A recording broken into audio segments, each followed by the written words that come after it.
So hello friends, welcome to we are study. आज के हमारे इस वीडियो में हम देखने वाले सामान्य विज्ञान से जो हमने यहाँ पर 20 क्वेश्चन कंप्लीट कर लिए थे, तो 21 से 25 क्वेश्चन हम इस वीडियो में कवर करने वाले हैं। ये हमारी 4th वीडियो होने वाली है। इससे पहले तुमने चेक नहीं किए तो उसका लिंक भी मैं डिस्क्रिप्शन में दे दूंगा, ज़रूर चेक कर लेना। तो जहाँ यहाँ पर हम 1000 क्वेश्चन कवर करने वाले हैं, जो 9th से 12th के बीच में जो आपकी फिजिक्स, केमिस्ट्री और बायो है, उसके important question. So let's start. आज 21वें क्वेश्चन से हम शुरू कर रहे हैं आरएनए के प्रकार। तो ये क्लास 10th में और शायद 12th में भी होगा तुम्हारे पास। तो 10th में ये आरएनए के प्रकार, 3 प्रकार, और तीनों के नाम याद होने चाहिए। पहला होता है यहाँ पर, फर्स्ट है राइबोसोमल आरएनए, दूसरा है स्थानांतरण आरएनए, और तीसरा है संदेशवाहक आरएनए। तो ये 3 प्रकार के आरएनए पाए जाते हैं।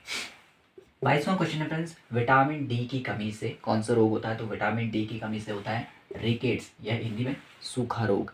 अब विटामिन के सारे तुम्हें याद रखने चाहिए। विटामिन बी की कमी से बेरीबेरी, सी की कमी से स्कर्वी, और डी की कमी से ये रिकेट्स रोग होता है। साथ ही तुम्हारे पास होगा इंसुलिन की कमी से कौन सा रोग होता है? तो मधुमेह रोग होता है।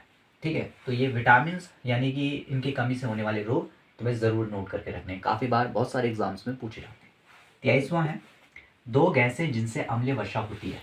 तो तुम्हें पता होगा अम्लीय वर्षा CO2 NO2 है, यानी कि कार्बन डाइऑक्साइड और नाइट्रस ऑक्साइड की वजह से अम्लीय वर्षा होती है। तो इससे काफ़ी क्वेश्चन आते हैं, 10th में भी आते हैं और आगे 11th 12th में भी आते हैं। तो अम्लीय वर्षा एक बार जो ये CO2 NO2 गैसेस होती हैं, वो वर्षा की बूंदों के साथ मिलकर पृथ्वी पर आ जाते हैं, और अम्लीय वर्षा उसे हम कहते हैं एसिड रेन उसे कहते हैं। ठीक है, ये एसिड रेन जो भी होती है, ये हानिकारक होती है पेड़ पौधों के लिए भी, और जो यहाँ पर जो भी इमारतें हैं उनके लिए भी ये हानिकारक होती है।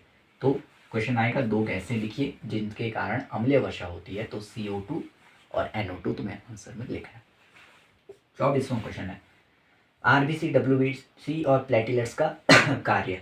तो यहाँ पर इन सब के RBC red blood cell, WBC white blood cells, और प्लेटलेट्स, इनके कार्य बताने। तुम्हें पता होगा ये red blood cell, white blood cells और प्लेटलेट्स, ये क्या होते हैं? रुधिर कणिकाएं हैं जो हमारे ब्लड में इनसे ही ब्लड बनता है। तो इनके काम लिखने हैं।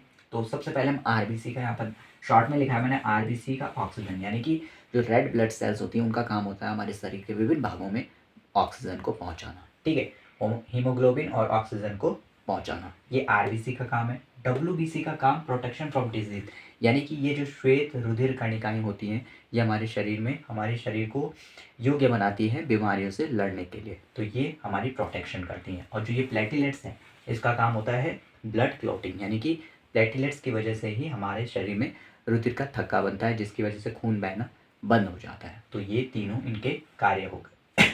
सो ये काफ़ी इंपॉर्टेंट फ्रेंड्स, इससे बहुत प्रकार के क्वेश्चन आते हैं। ब्लड वाला ये टॉपिक है। और अब हमारे पास 25वां और लास्ट क्वेश्चन है आज का, मेथेन CH4। ये तो इसका फॉर्मूला हो गया, लेकिन क्वेश्चन ये भी आ सकता है कि जो बायोगैस होती है उसका मुख्य अवयव, मतलब उसमें बहुत सारे और अवयव होते हैं उसके, लेकिन उसमें मेन होता है CH4 यानी कि मेथेन। तो इसका फॉर्मूला भी आ सकता है 1 मार्क्स में, मेथेन का फॉर्मूला CH4, या फिर बायोगैस का मुख्य अवयव बताइए, तो मेथेन तुम्हें लिखना है। तो इस तरीके से ये 25 हो गए, इनको भी नोट कर देना जो जो क्वेश्चन तुमने पहले नोट किए उनके साथ। सो फ्रेंड्स, इस तरीके से हमने 25 क्वेश्चन कंप्लीट कर लिए हैं। आई होप आपने सभी क्वेश्चंस को नोट किया होगा। जो पुरानी वीडियोस हैं उनके लिंक मैं डिस्क्रिप्शन में दे दूंगा, उनको भी देख लेना। तो अब इससे आगे हम नेक्स्ट वीडियो में मिलेंगे। तब तक के लिए आप चैनल को सब्सक्राइब ज़रूर कर देना, और इस वीडियो को अपने फ्रेंड्स के साथ ज़रूर शेयर करना। सी यू नेक्स्ट वीडियो।